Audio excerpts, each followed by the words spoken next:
Coming up on this edition of Reel to Reel. Mass Citizens for Life holds its virtual banquet, urging everyone to stand for life. I'm Carolee McGrath. I'll have the story coming up. I'm Nick Morganelli. We'll take you to the basement of the Pastoral Center of Our Lady of the Sacred Heart Church in Springfield, where there is a 24-hour, 7-day-a-week ministry. And Dan Dumas takes a look at the latest news from the Diocese of Springfield. These stories are coming your way next on Reel to Reel. Hello and welcome to Reel to Reel. October is known as Respect Life Month, and this year it comes with some urgency.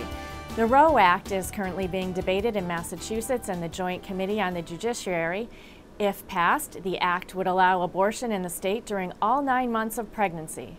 Carolee McGrath brings us an in-depth look now into the troubling proposed legislation and words from one of pro-life's most prolific advocates, Alveda King, the niece of Dr. Martin Luther King, who spoke recently at the virtual Mass Citizens for Life banquet.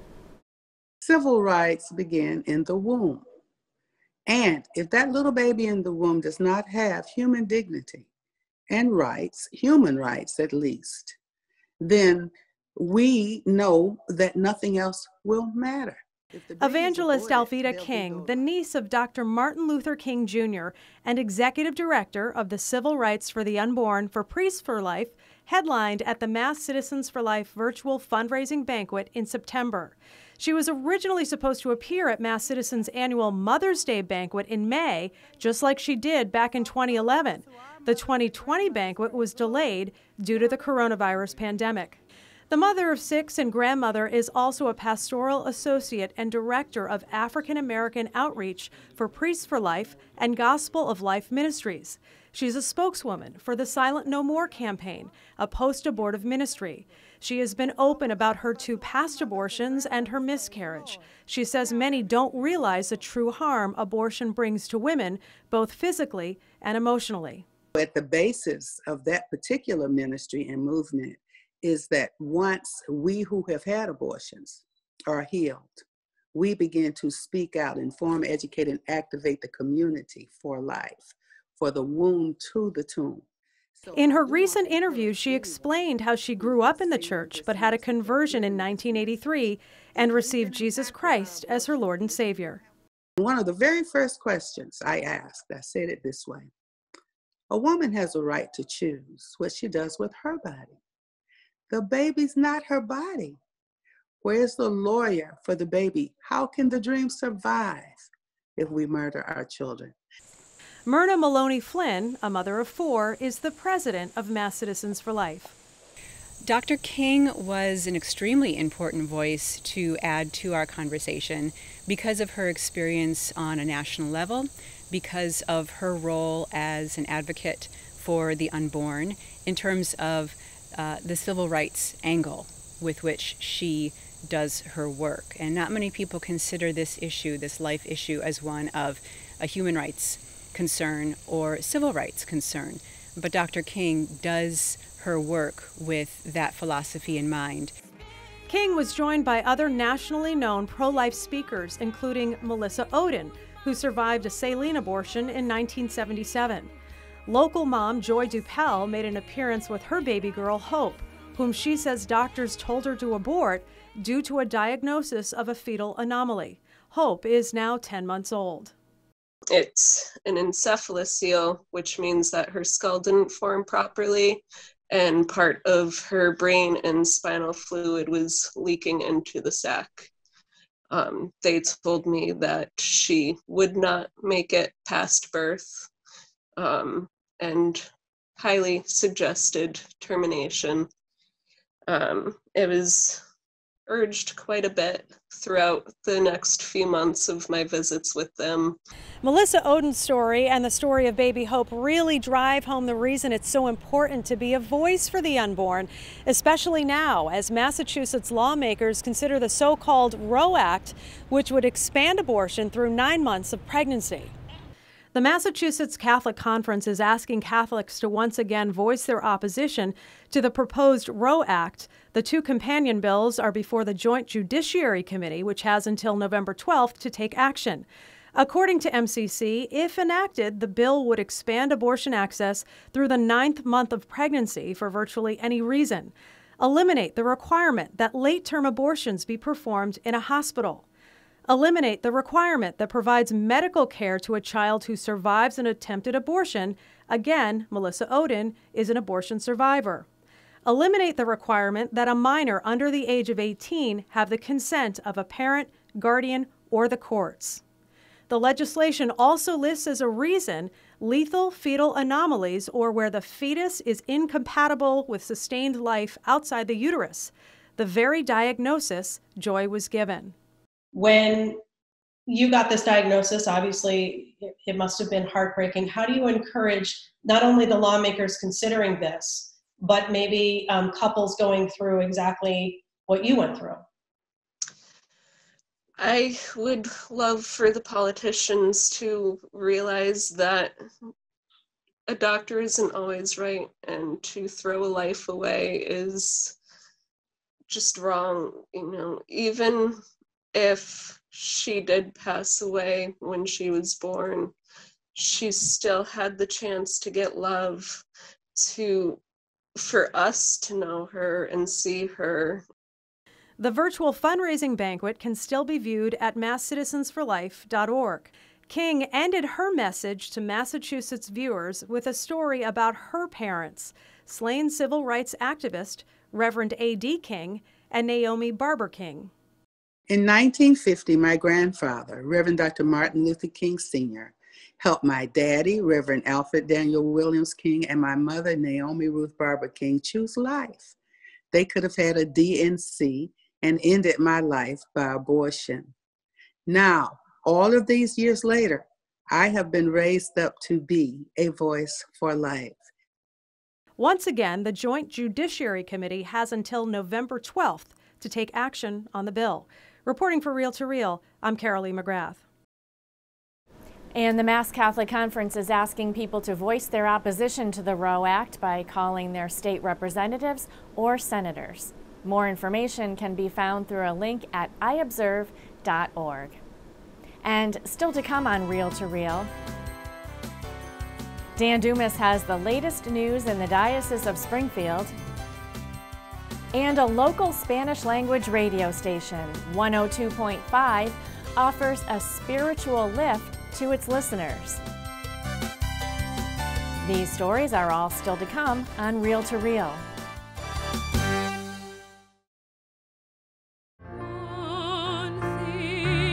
The Chalice of Salvation, your weekly spiritual connection. I'm Passionist Brother Terrence Scanlon, your Chalice host, inviting you to take time out of your busy day and join us Sunday morning. We welcome Father Michael Goodrow as our Mass presider and celebrate the 30th Sunday of Ordinary Time. The Chalice of Salvation, Sunday mornings at 10, right here on TV 22 News, and coming up next on Fox 23, WXXA.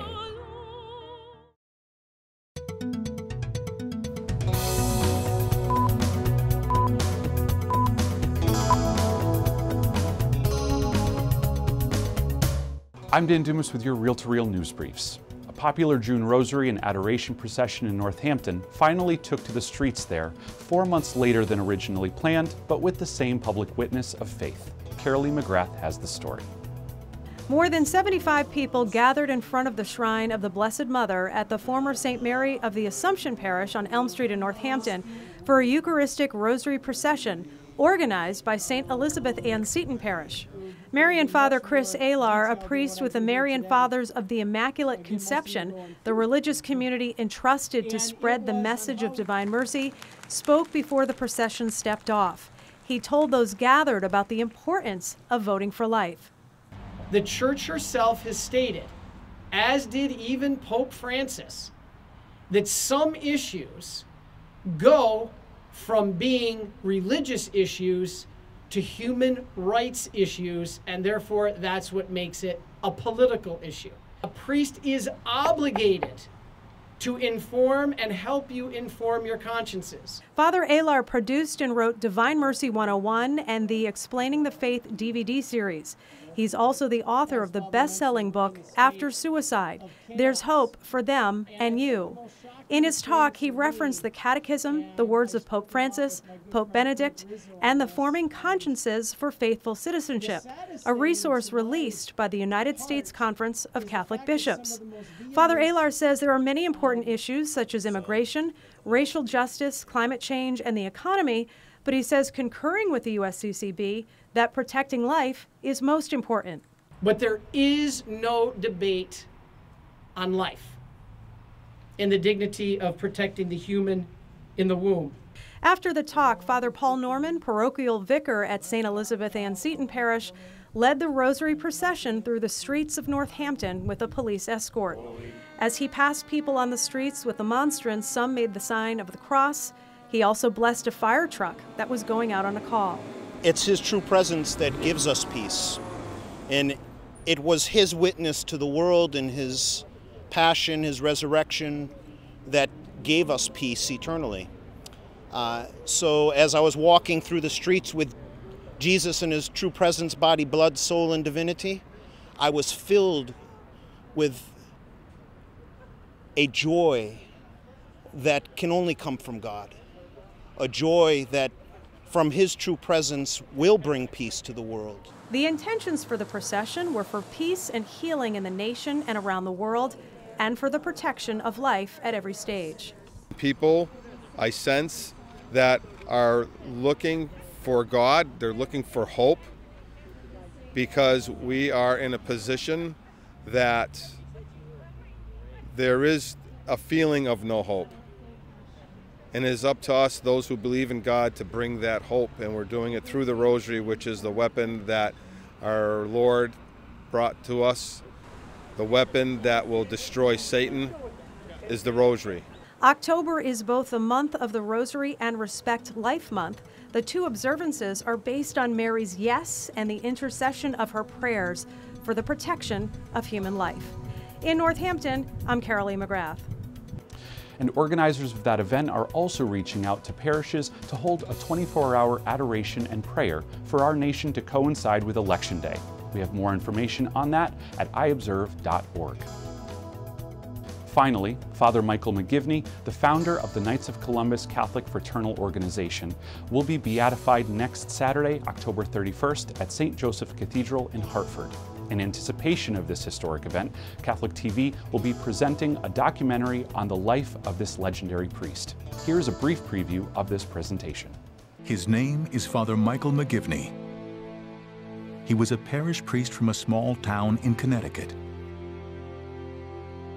But this humble cleric could soon be proclaimed a saint and be recognized as one of the most highly esteemed holy men ever to have been born in the United States. Should he be canonized, Father McGivney will be the very first American-born parish priest to be declared a saint of the Roman Catholic Church.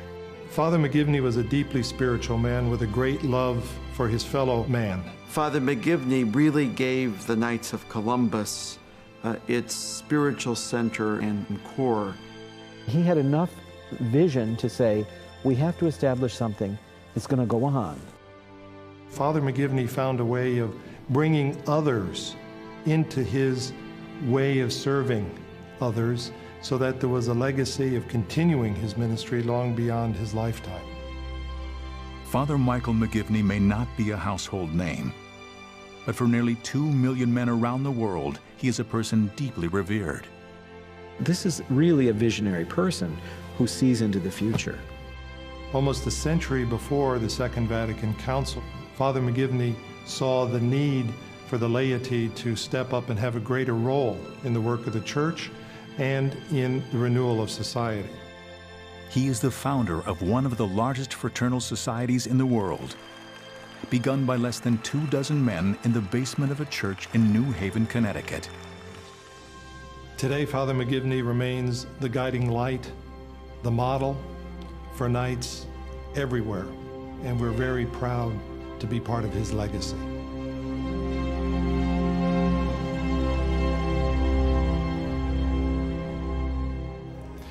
And you can view that full documentary on Catholic TV in the coming week. We have the times listed on our website, iobserve.org. And remember, that's also where you can always stay informed on all the latest news in our Catholic Church, locally and beyond. There you can read articles written by our Catholic communication staff, as well as view archived episodes of Real to Real. That's iobserve.org. I'm Din Dumas, and those were your Real to Real news briefs.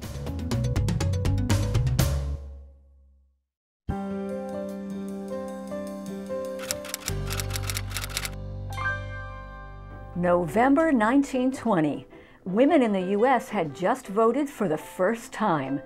The world was battling a flu pandemic.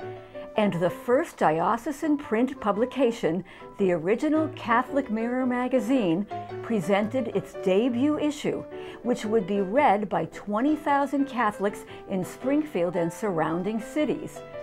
100 years later, the Springfield Diocese continues its unbroken tradition of providing a publication designed to inform, educate, and inspire Catholics.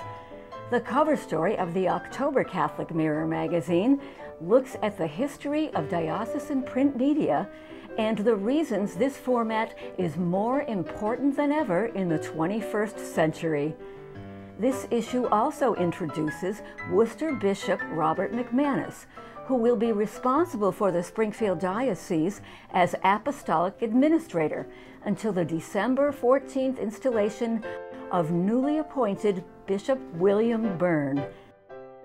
In other news, plans were recently announced for the construction of a new Catholic Newman Center at the University of Massachusetts in Amherst.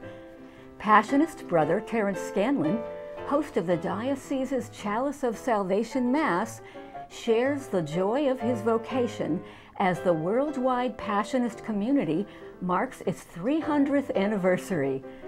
And the U.S. bishops call on Catholics to exercise faithful and civil citizenship as they enter the voting booth on November 3rd. South Hadley parishioners Dottie and Rick McKenna prove that sharing God's love, peace, and hope has not been canceled during the pandemic. They are our October parish angels. Finally, the world of diocesan magazine publishing has gone through many changes during the last 100 years. What hasn't changed over the last century, though, is the presence of Jesus Christ and the power of his gospel, witnessed through the Catholics of the Springfield Diocese and celebrated in the pages of the Catholic Mirror. And I assure you that your donations to the Catholic Mirror collection will remain in your parish and will help us continue to reflect the love of Christ embodied by the Catholic Church in Western Massachusetts. At the editor's desk, I'm Rebecca Drake. No matter your native language or if you listen to music or talk radio, a local Spanish language radio station, 102.5 FM, offers a spiritual lift to all listeners. Nick Morganelli tells us why Católica Springfield should be the newest preset on your dashboard. Católica Springfield 102.5 FM en su radio. In the basement of the Pastoral Center at Our Lady of the Sacred Heart Church, you'll find the home of Católica Springfield, WZCS. When the opportunity arises to have a frequency, 102.5, then we all came together and decided that this was an opportunity we had to take. And now we have, instead of 3 hours, we had 24 hours, 7 days a week. So it was a wonderful transition. And it was, the Latino community was immensely grateful for the diocese to make this transition available, to do this ministry on a full scale. Local programming and some from around the world consists of the Holy Mass, podcasts for all age groups, reflections, and of course, music.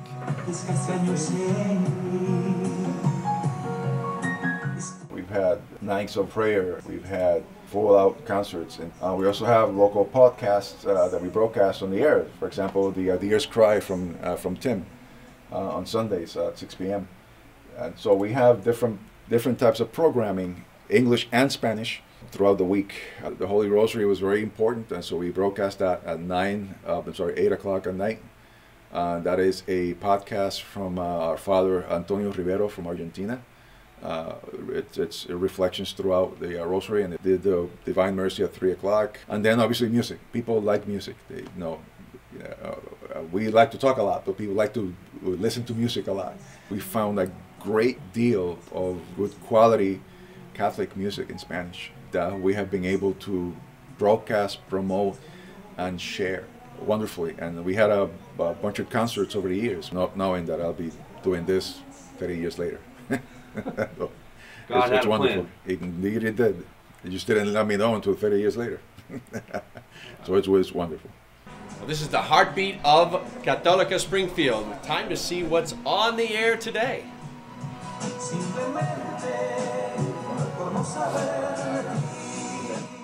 This is Juan Aquil, and his program is Renovándonos, the renewing. Sometimes we think that Jesus is so far away. Jesus is with us, inside us and around us. So with the program, I encourage people that renew always that interest to be with Jesus all the time. It's a calling to people to renew every day that interest, that desire to live for God.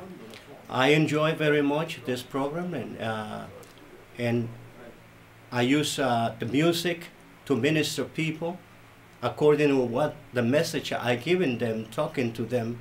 I look for the songs or the melody that can help them to, to live the presence of God.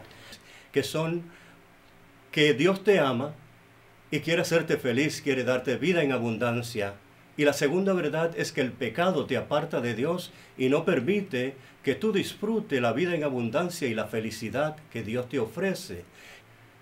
Aceptar a Jesucristo como tu Salvador personal y también creer en tu corazón que Jesucristo es el Hijo de Dios, el enviado del Padre. El Señor Jesús tiene todo lo que necesita para nacer de nuevo, darte la promesa del Padre, que es el Espíritu Santo. His teaching is not just words, it comes from the heart. But when you do it from the heart, that's touch, because it's heart to heart. And people are thirsty for God. And I see this opportunity. I've been in the charismatic renewal for 42 years, 43 years. And I see this as something that the Lord provides for me when I encouraging other people through the microphone, through the waves, that I say, oh my God, this is what I was looking for in my life. All this great programming is funded in part by the annual Catholic Appeal through Latino Ministries. The station currently has a fundraising campaign that is easy on the wallet. Right now we're engaged in a campaign called 100 Familias para Cristo, 100 Families for Christ, in prayer, and we encourage not only people, we pray with them. We also encourage to see if we can, whatever the means are, to support the station. Our suggestion was, or is, $15 a month throughout the year. 100 families will cover the expenses of the station for a whole year. Appreciating the spiritual boost through Católica Springfield for Real to Real, I'm Nick Morganelli. And finally, the pilgrim image of Our Lady of Fatima visited Shelburne Falls recently. The image is accompanied around the country by the Alliance of Holy Family International. The theme of the event was an urgent call to prayer and reparation. Carolee McGrath returns now with this story.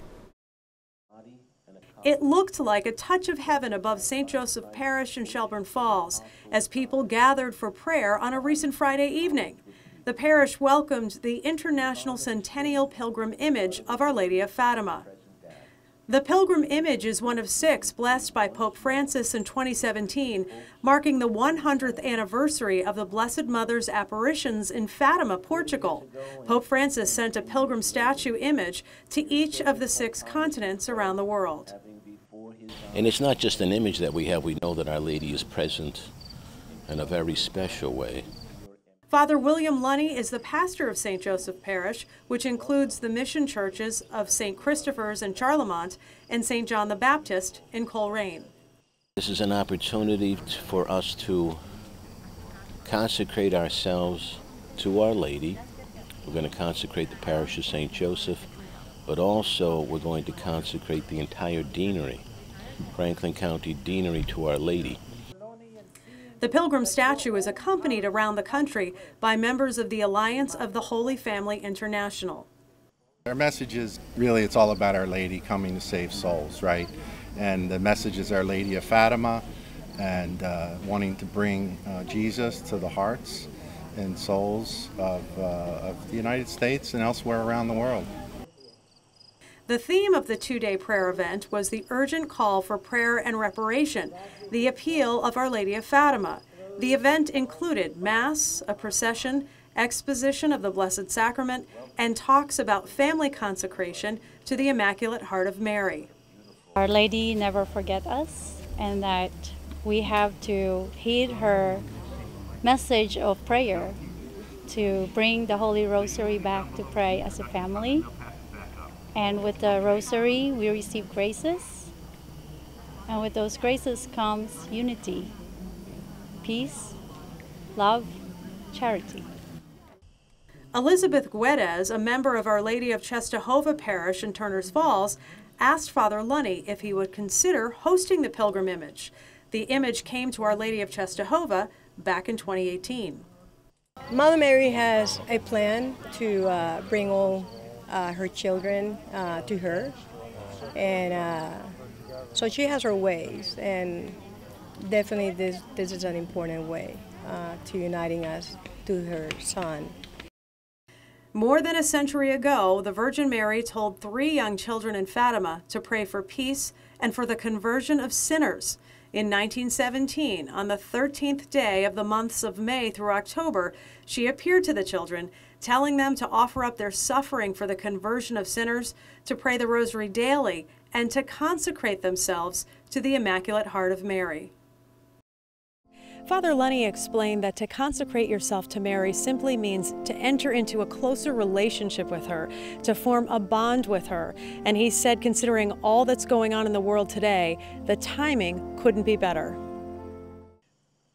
You know, Our Lady of Fatima first appeared in 1917.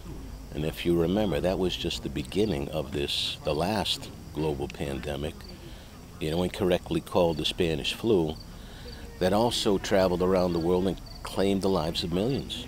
And Our Lady came just at a very difficult time in human history. Russia was just beginning to undergo the communist revolution. The First World War was in full swing, and Our Lady came to Fatima. Father Lunny says she remains with us today. So Our Lady comes to tell us, do not be afraid, I am with you. You are my children. I will intercede for you with my Son.